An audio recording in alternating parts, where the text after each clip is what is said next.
one cannot hear you. She walks again the paths she forsook, wading through familiar darkness. Well met, my friend. Strange to see you beneath these noisy skies. I find I much prefer the quiet depths of the sea. There is a place in the depths that calls you. A domain both mine and not mine, lingering on the seabed for centuries. I have a certain fondness for it. I once helped it grow, yet from the beginning, it has been stagnant. Its beginning was your doing, Arthur. Now that you have returned, help it move at last.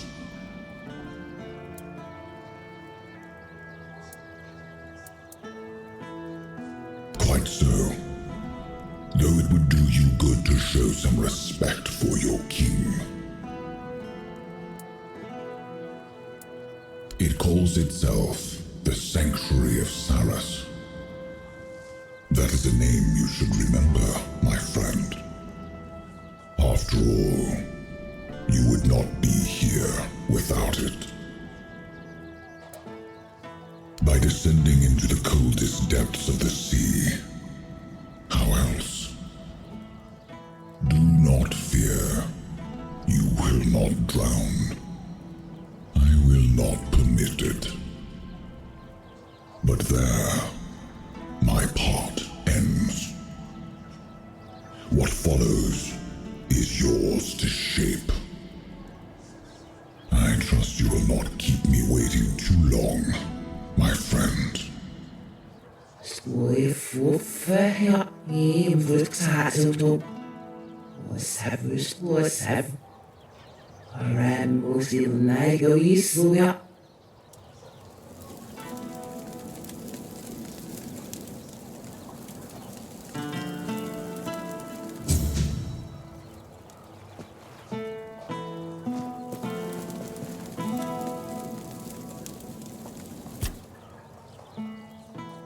That is without a doubt the work of the throne he sat upon. It is carved into the lone pillar, a very powerful artifact, more powerful than I had ever imagined. The lone pillars have long emanated a powerful energy that we never fully understood. At first, we thought they worked like menhirs, but when they showed no such properties, we paid them little mind.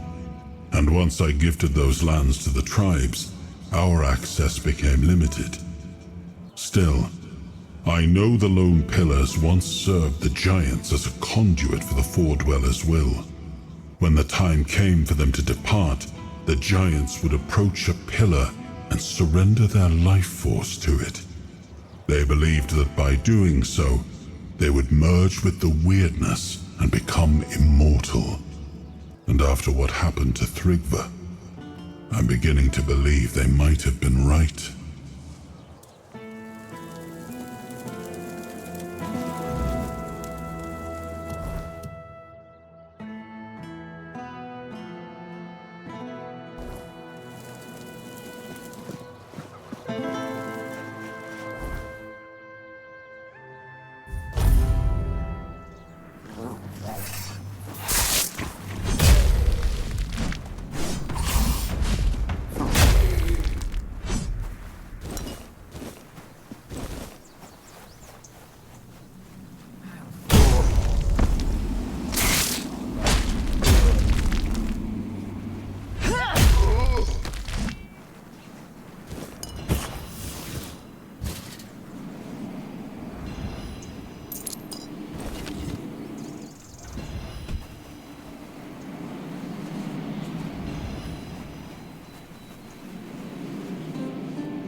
I must get in.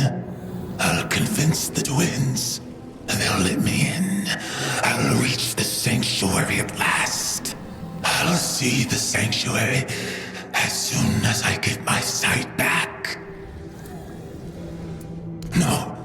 No time to talk. No one will reach the sanctuary before me. It calls to me. I can hear its calling. I must hold on just a little longer. I thought the sanctuary wanted a sacrifice. I drank the water of life from the chapel. The body doesn't matter. Only the eyes of the soul do. Just a little longer. I'll descend into the sanctuary. Fools. Only I matter. Only I can descend into the sanctuary. No, don't drink. Don't drink. Don't drink the water of life. Try me. Try me, and maybe then I'll be worthy. The shrine will hear my plea.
Sir Lohengrin, the one unready for the descent. Worry not. The blood upon your hands will fade.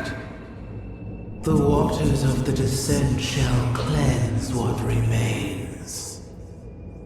If you are the one. In the Age of Legends, as King Arthur waged his fateful war against the Four-Dwellers, countless lesser tales unfolded in the shadows of that great struggle. Stories shaped by hardship and danger. Stories that would evolve for centuries to come. One such tale, nearly forgotten on Avalon, tells of a rebellion rising within Arthur's own ranks. Nimue, a young disciple of Merlin, shaken by the horrors of war, longed to return to the homelands, even if it meant defying her king. Led by her resolve, the rebels gathered several of Arthur's finest ships, including the proud flagship Sarras, and set their course for home, no matter the cost.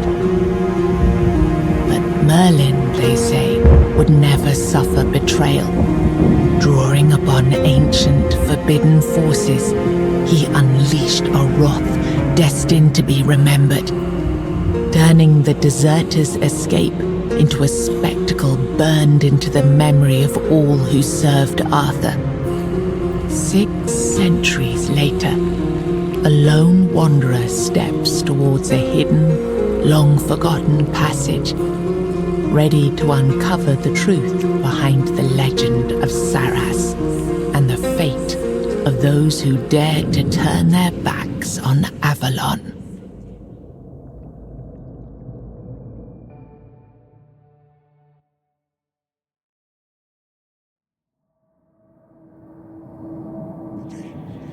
She's impatient, the lady. She'll hear you. You must not ignore the lady's name in vain. She calls for change. We must accept it.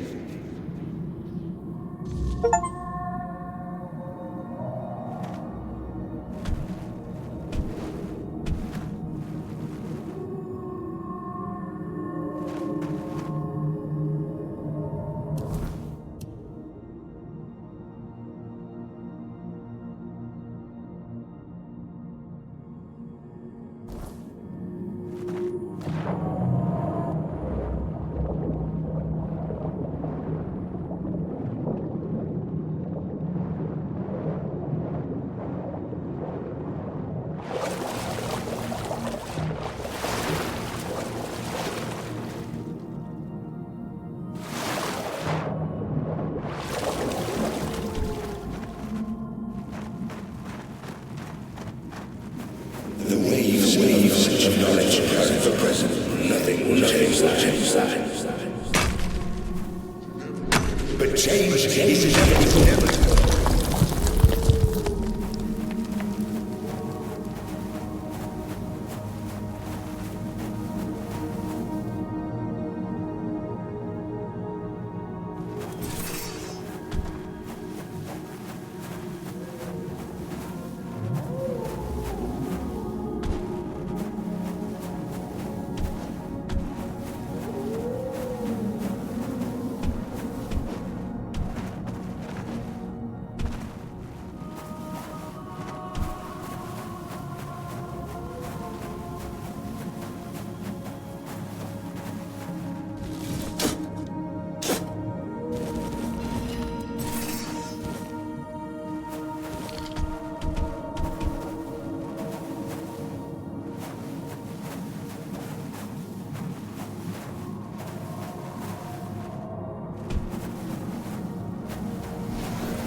Forgive me. All these thoughts at once. I feel as though I'm drowning in the waves of knowledge. But you're here. You're here, just as it was foretold. The wave of change follows you, and soon it will spread across all of Sarras. He is here with you, isn't he? The song I heard was true. A song given to me by a messenger who has already met with you twice. This messenger, he came to me. Twice. The first time, he kindled hope. The second time, your meeting was far more direct. By then, he was certain the king truly returned. And this time, for good. And with that, I dared to think even this place might be changed. Names. Names. I know I should have them. Yet I don't know them, or perhaps I simply don't care. What I should care about is purpose. Purpose and meaning. Those are brought to me by the mighty messenger. Although I don't think that's his proper name. Naming names! What a horror! I only know this. You're here because you're meant to be here. You have your purpose. A place of torment. A place of deliverance. Our place. But to be precise, right now, we stand before the Tower of the Depths. And you stand among us, unthinkable. Wondrous beyond words. A need. Everyone has something they need, don't they? I know well what yours is. The head of the Carnix, that once rested above on the upper floor, now stolen by a wretched thief. Where was I heading? Anyway. Yes, thoughts. Whirling memories. Rise up, but wither at once. That is your need. Yes, do that. At once. Now, go. Deal with the thief. Bring back what was lost. And then we shall speak again. But wait. Where are you supposed to go? There's a cave nearby. I can hear the Carnix faintly calling from within. Someone wishes to keep me out. But they do not expect you. You won't face the same problem.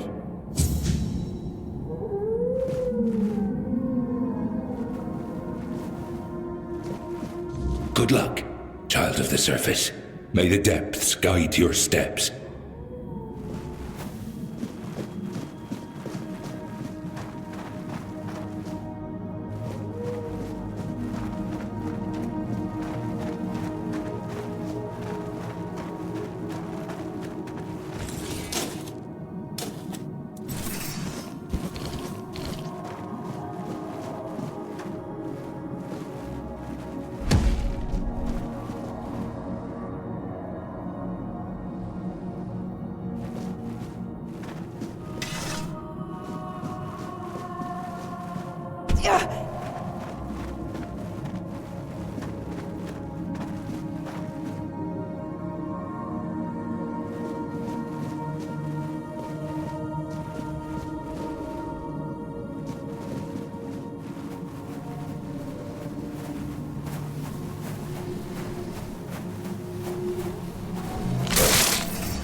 to turn back while you still can.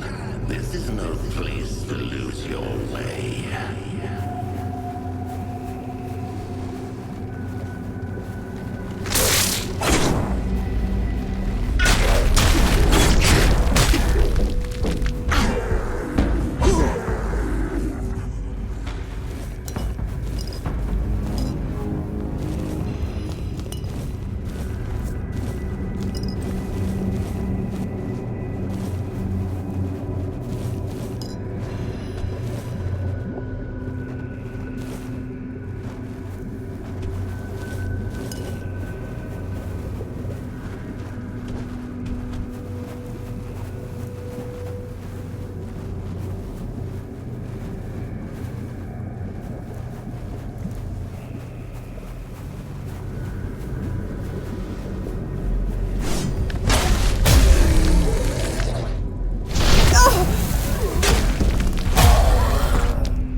Well, look what crawled into this filthy hole with me.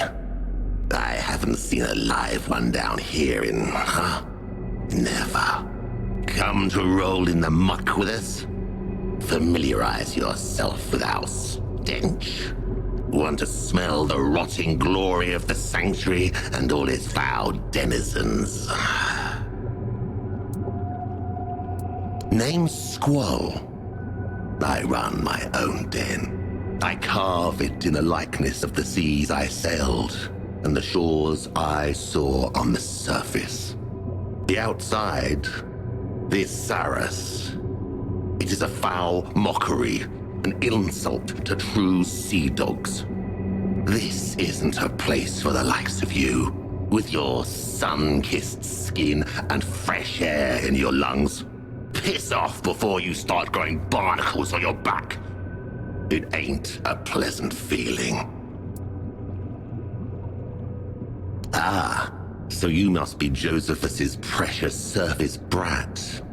He must be ecstatic, or he would be, if his head weren't like a morning scramble. Truth be told, I prefer him that way. The nonsense he spews now is better than his usual. So, I stole the Carnix. What of it?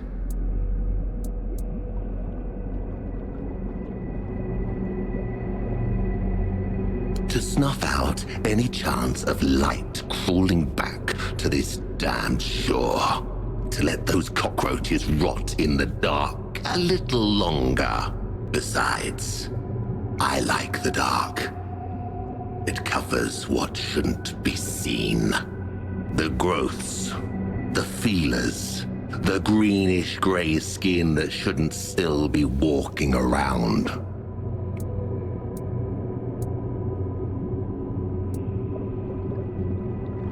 I stole the Carnix so Sarras could be true to itself.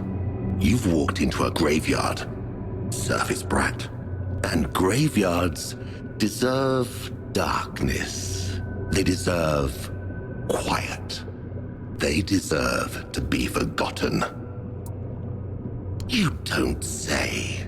They betrayed the sea, robbed us of a sailor's death. They put their faith in that horrible thing, and what they built out there, it is an abomination. Traitors and oathbreakers, the lot of them. Is that what Josephus calls this? Living, stupid surface brat. You're making yourself a puppet in his hands. And when you try to cut the strings, he'll cut you. I'm not giving you the carnix.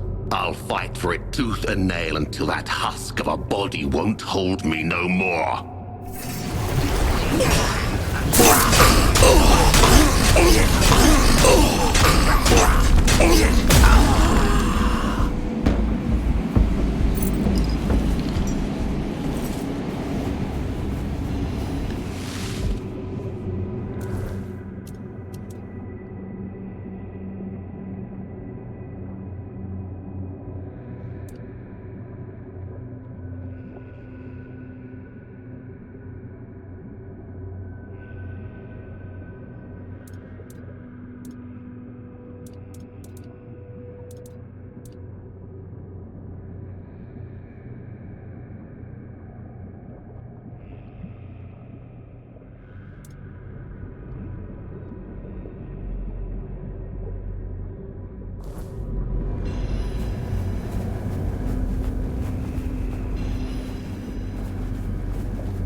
Ah, you have it. You know what to do. When everything is done, we shall speak of what comes next.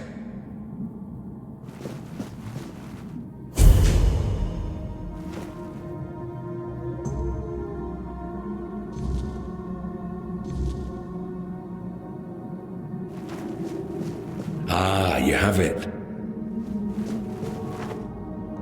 I can't. I mustn't. I need to be patient. It will be over soon. Oh, finally. Our Sarras in all its glory. I never knew I would miss it this much. The sound that resonates and quickens the spirit. It is good to hear it once more. And this light. I had almost forgotten how beautiful it is. It brings clarity and quiets the mind. Forgive me for my indisposition earlier. At times, an excess of sights and knowledge seems to overwhelm me. Allow me to introduce myself, this time in a proper way. I am Josephus, a sailor of Captain Lear's crew. Glad to welcome you in the Sanctuary of Sarras, child of the surface. Tell me, was it Squall who dared steal the Carnix? My dear child of the surface, everything changed. When you blew the Carnix, the knowledge flowing through me finally stopped being so floody. But if you want to keep the name for yourself, so be it. I was under the impression I should respect your decisions, no matter what they might be. I'm still not sure if it's Nimue's command, or the Lord of the Depths himself. Anyway, I need to obey. Ah, yes. The next step. You were brought here at Nimue's bidding. She wishes to meet you. Yet she lies beyond the deepest of depths, and only Captain Lear knows the path to her. But here we are. The hour has come. We must rouse that old cur from his slumber. And for that, the melody of the deep must be played once more. I will need the help of my old companions, Erko and Apps. This is the second thing I ask of you, child of the surface. You must find them and persuade them to play their part. Each of them remains bound to what was appointed to them. Apps is the caretaker of the children of the one who gave us life. You will find him in the Ulcerate. And Ercole tends to the Lord of the Sea's knowledge in the archive. It's truly a sacred duty. He made sure that nobody would trouble him. Just be careful, child of the surface. It has been a long time since I last spoke with these two. Sarras is not a safe place, and their domains might have turned even more spiteful. Stay vigilant, though something tells me your presence here isn't mere coincidence. When you convince them, we'll meet at the chapter house, and consider yourself invited, of course. Trust me, you won't want to miss the moment we play the organ. Ah, and here, this is for you. Some parts of the sanctuary require you to cut into their bowels to enter, and they won't yield to any surface blade.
astonished, and it's hard to find the right words.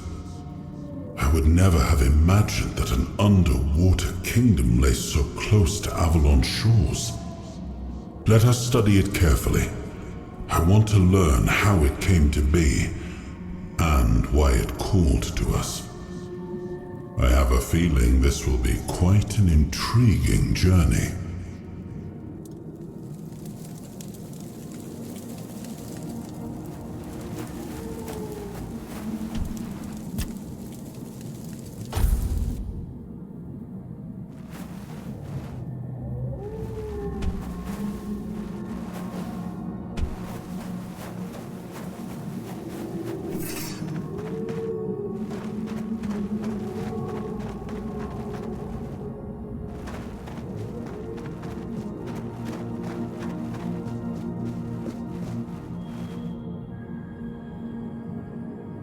So it was you who brought the light back to our land, was it? Thank you. Genuinely. I felt suffocated. The darkness kept me trapped here, and I've been stuck in one place for too many years already. It doesn't matter. You'll meet others like me, reef-bounds, and I'll treat you with proper respect. As for me, I'd rather see myself disappear into the sea of knowledge. Because of the shifting waves, I ended up stranded here, but thanks to you, I can finally move on. Forward, if the Lord of the Depths allows it. I've heard of a place where I won't be disturbed. That's what I miss the most, Toplander. A bit of peace. Oh yes, very much so. I'm escaping the cage built for me by the one who should have been closest to me heart. I'm running from guilt and injustice. The kind that gets planted in your mind and grows until you start believing it's your own. Tell me, how would you feel if someone dear to you kept saying they couldn't live without you, even though you know it isn't true?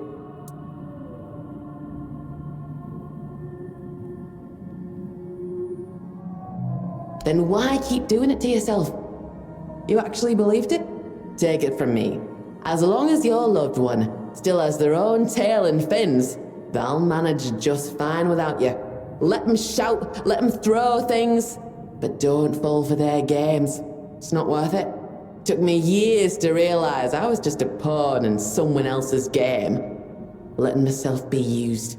But I finally found the strength to walk away, and I won't let anyone stop me again. Please, don't trouble yourself.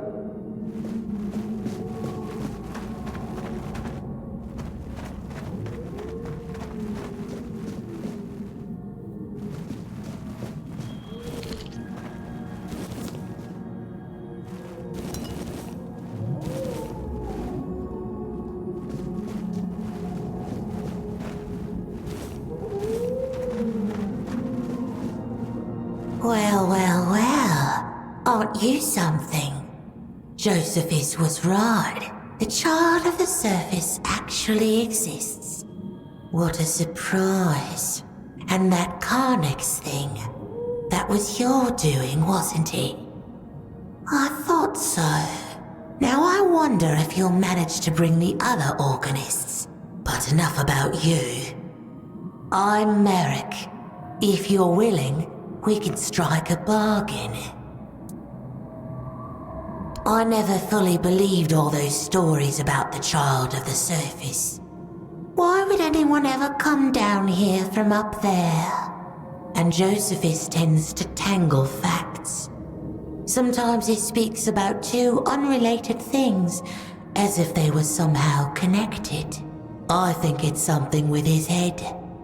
Not enough air in there, perhaps.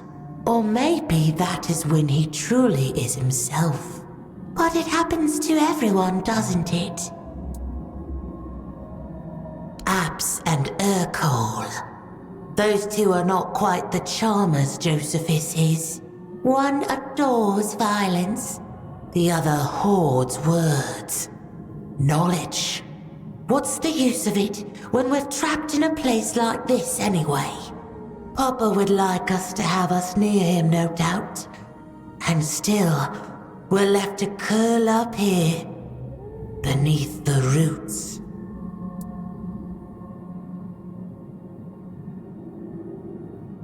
Lord of the seas, terror of the deep, he bears many names, for he is manifold and unfathomable. Like the sea itself, the sea is his domain, and we are his faithful, his children. Some believe we should find a way to let the sea into Sarras, to become one with the rest of our father's house, the infinite waters. He's a feisty one. He has to be to perform his duties. He tends to our Lord's children, raises them, tames them, and tries not to be eaten in the process. The children are always hungry, you know. Be careful when entering his domain, the ulcerate. You might end up as a meal yourself. He isn't human anymore. I doubt he ever truly was. His mind is entirely devoted to the will of the Lord and his knowledge. Try not to disturb him while he's working. And for the love of the sea, never, ever bring disorder into his dominion. It could harm Sarras as we know it. Joseph has told me the story of the founding of this place 100 times over. And each time, he's just as drunk on his own words. The chapter house this, the chapter house that. From that whole ramble, I remember only this much. He built it together with the other three. Lear, Urkel, and Apps. Back when they still felt anything nice for one another. Now Lear sleeps, and the organists are divided. Problem is hardly the right word. Problems are for friends or lovers. Something drove the organists apart. That much is certain. No one dared to ask what. Oh yes, I knew him well. Long ago, at the very beginning, he would visit the chapter house from time to time. He seemed like a sweet boy, a bit shy, always absorbed in browsing my wares. That cave of his, he truly tried to carve a place for himself there. But I think he carried a great deal of grief inside him. A longing for things that could never be. I never thought it would drive him to such madness. I'm sure you'll find something pretty for yourself.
When you need to make a deal,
So, you have come.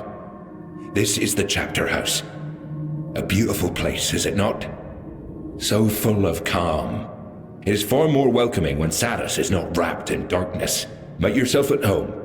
If you have any questions, I will try to answer them. And if you have not yet spoken with the other residents of the chapter house, I believe they will be glad to meet you. It was his doomed song that gave birth to all of this. Sarras, once a ship that braved the boundless seas, now a sanctuary on the ocean floor. Lear was a true captain. He would not forsake Sarras, even as it sank to its end. Nor did he abandon us, his most loyal crew. He became our heresiarch and the first saint.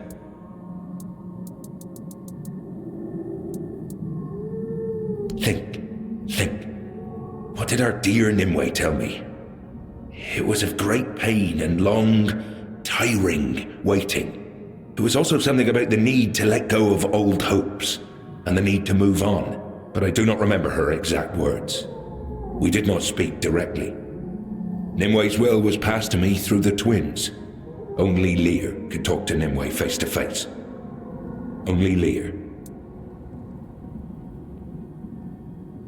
Giant... Please remember that the twins are not just some common fish. They are the 8th generation of the Carers. Like Abysodontis, they hatched from the first row left to us by the Lord of the Seas himself. I must admit, I am somewhat offended by such ignorance. With that attitude, you will not get far, child. When we descended to the depths and Sarras became a sanctuary, the Lord of the Seas gave us the road that would begin the first generations of his children. Abysodontis and the twins are but 2 among the many creatures he gave life to. Yes, Sarras is bound to its sound. Its tremble can awaken the sanctuary. In the old days, the Carnic served Captain Lear and his lieutenants to announce that it was time to set out on the next voyage. The organ, on the other hand, were the muscles that bore it across the water. Lear played the melody according to the length of the journey and the peril of the seas he sailed. In this art, he was without equal. Yes, thank you. It's kind of you to ask. My memories come and go like the tide.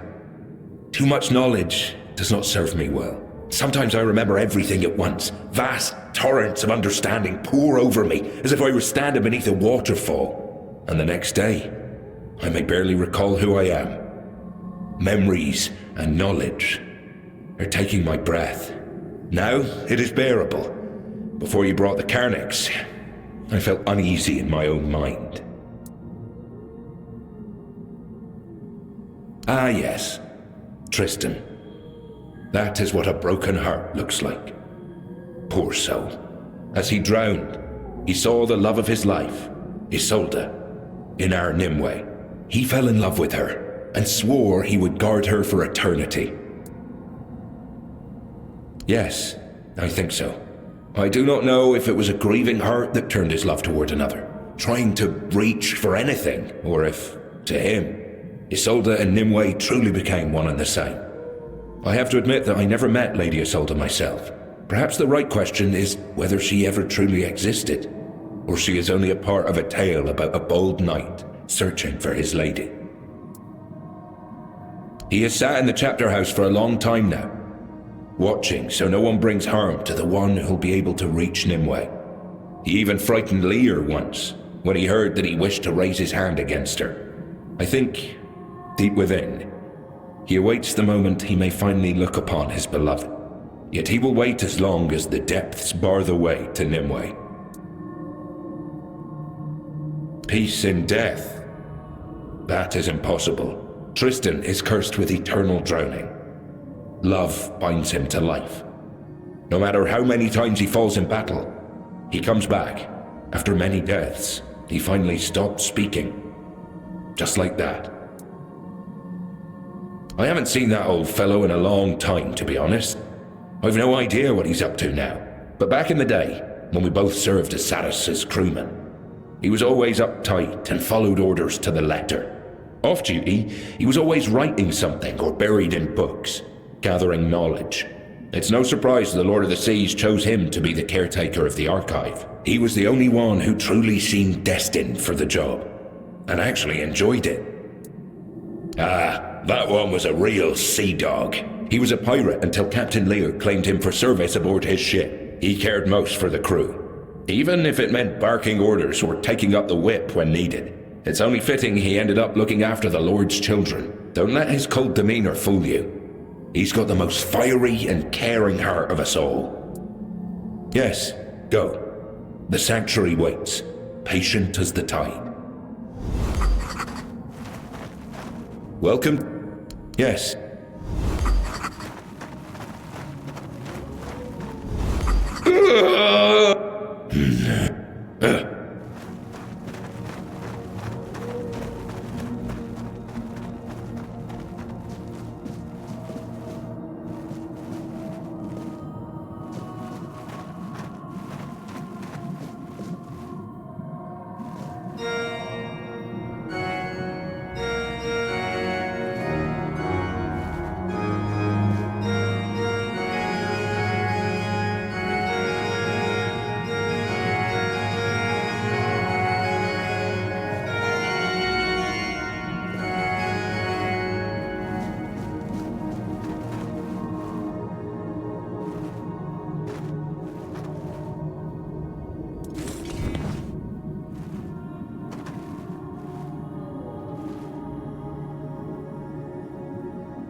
Toplander, you have seized the Guardian's power.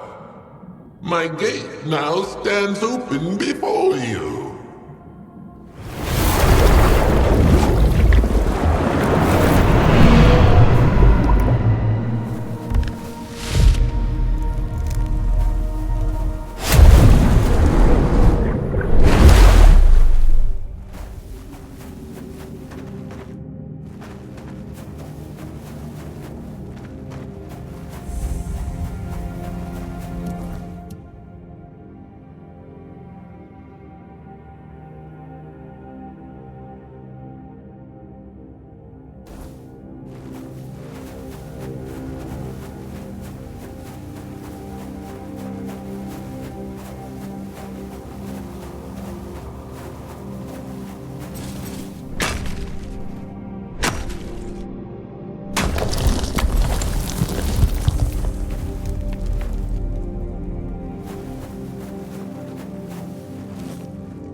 You are a Toplander. My word, you must be quite a sensation in Tumbo. Be careful, they might not let you leave until they've sucked you dry of all your knowledge.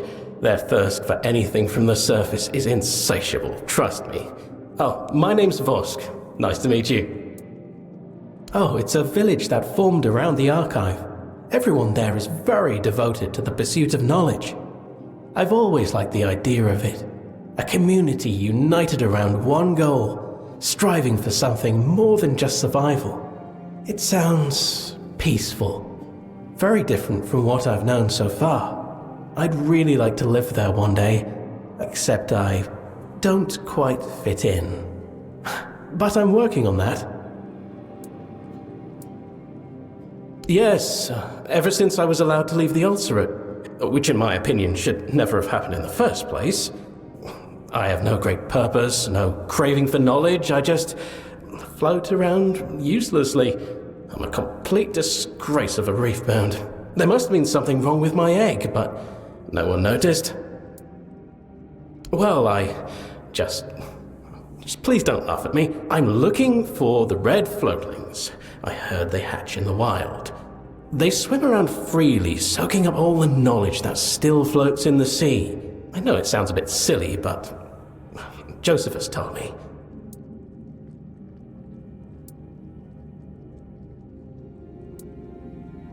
Well, I suppose I have to eat them?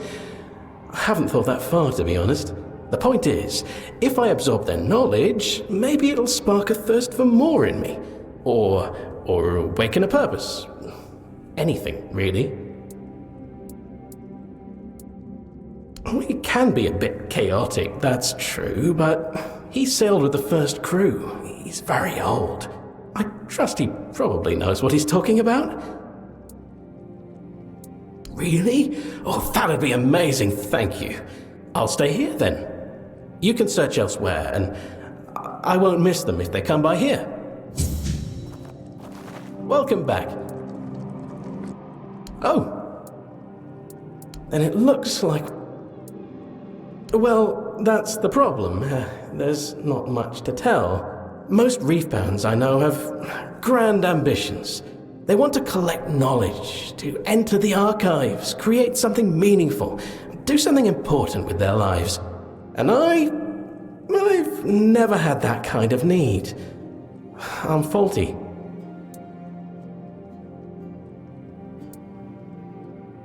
Well, I like wandering around Sarras. It's very beautiful. I truly appreciate being hatched here. I suppose I'd like to see what's outside, but it's only a mild curiosity.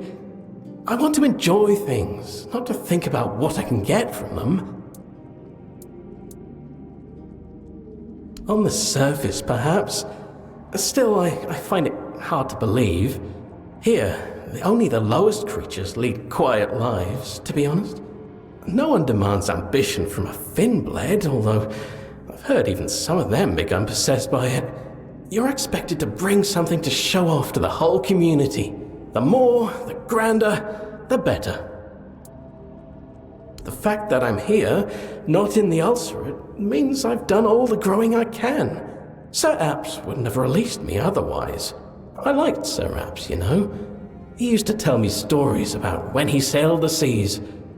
They were rather bloody and very fleshy in general, but I enjoyed listening to them. Well, yes.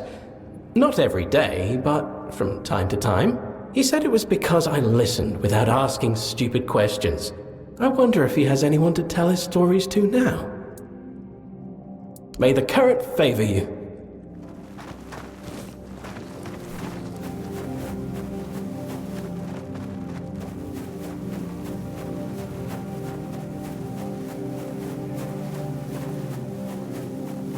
Aha! A rival approaches. If you're here to save the princess, turn back. We saw her first. But we haven't seen her yet, remember? Because we're too scared to go in. Hush you, crustacean. I told you already. If you're scared, you can leave. I will stay and save the princess. And then I'll marry her. But you haven't gone in either. And I want to marry the princess too.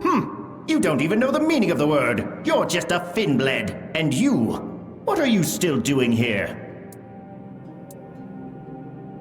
Well, of course I know. You wish to challenge my knowledge, Toplander? Very well. To marry someone is to give yourself into the eternal service of the one who rescued you.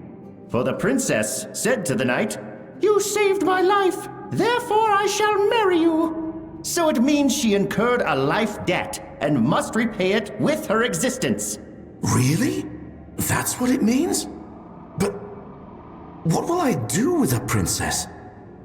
I don't even know what they eat.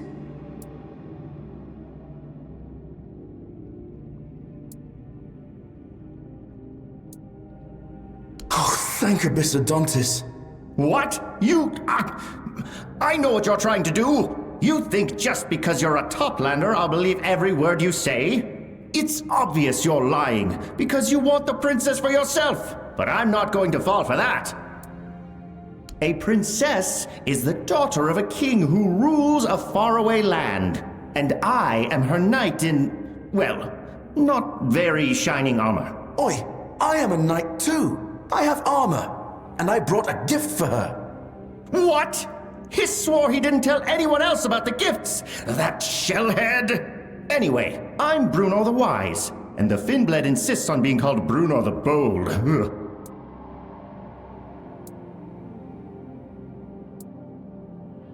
Children, I beg your pardon. This is knowledge of the highest order, bestowed upon us by Hiss. We paid a good price for it.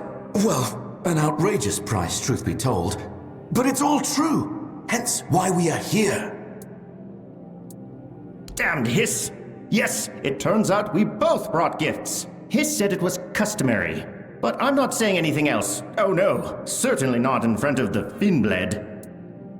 What all princesses do, of course. She's being held captive in a cave. A tower. A tower that's in a cave, and she's waiting for a valiant knight to rescue her. If you go inside and listen, you can hear her calling for help. And it's very, very creepy.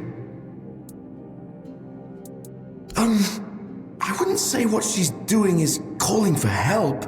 More like wailing. She sounds terrified. In pain. Like a shoal of floatlings torn apart by the scion of the depths.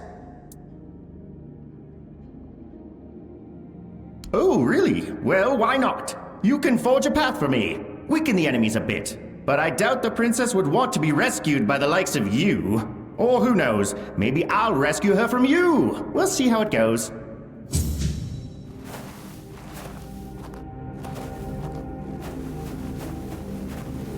I bet you've rescued someone before. You've got that look about you. He's a reef-bound, and not half as wise as he wants everyone to think. I remember him from the ulcerate. The others used to laugh at him behind his back. Just between us, he shouldn't even be here. He ran away. Sir Apps never thought he was fit to leave the ulcerate. It's the name of the knight from his story. I liked how it sounded. Guess the reef-bound did too. Seems we're more alike than he'd ever want to admit. Yup, I might not be wise, but I'm not stupid. Not when it counts, anyway. I know how to survive, and that's what matters. Though, I'd like to become something more. That's why I'm here. I do! And to tell you the truth, Hiss didn't tell me anything about gifts. I just thought it would be a nice thing to do, you know? I want the princess to like me. And everyone likes gifts, don't they? Oh, it's nothing fancy. Just a conch I found. It whispers the secrets of the sea. It's really calming. And judging by the sounds coming from that cave, she'll need that. I even made it into a necklace. Princesses like jewelry, don't they?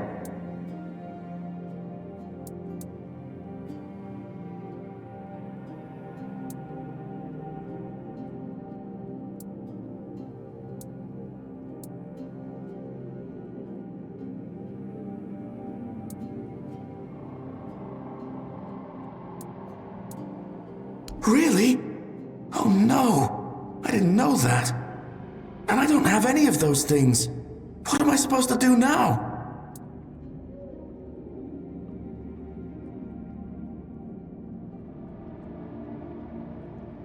Will you?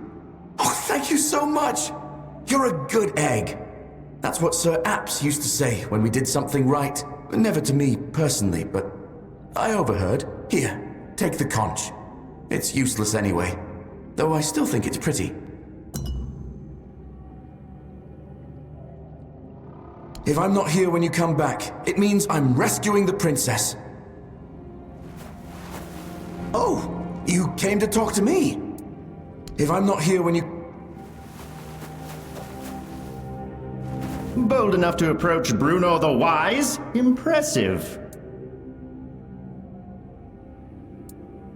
Everyone knows there is someone trapped in there. Always has been. It's just that everyone lacked the knowledge to figure out it's an actual princess just waiting for her rescuer. Well, until a brave knight named Bruno the Wise came along.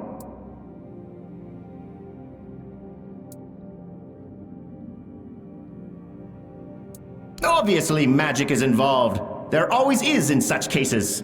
I can't believe I need to explain such basic concepts to a toplander. Are you trying to insult me or compliment me?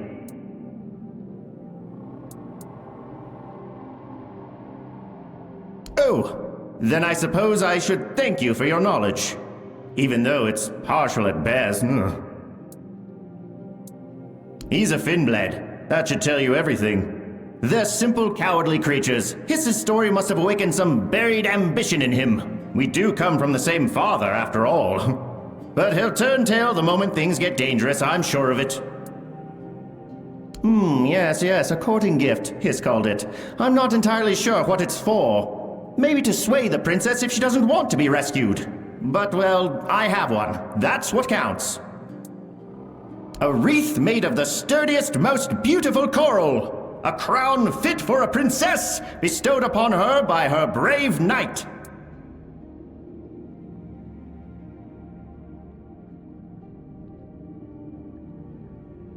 What? Oh, no. Maybe the Finblade would fall for a trick like that, but not me. If you really want it, you'll have to challenge me to a duel. The outcome will prove which one of us is truly worthy of rescuing the princess.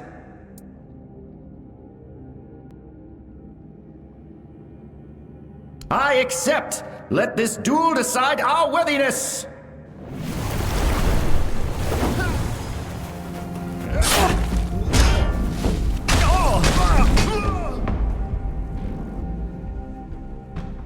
You beat me.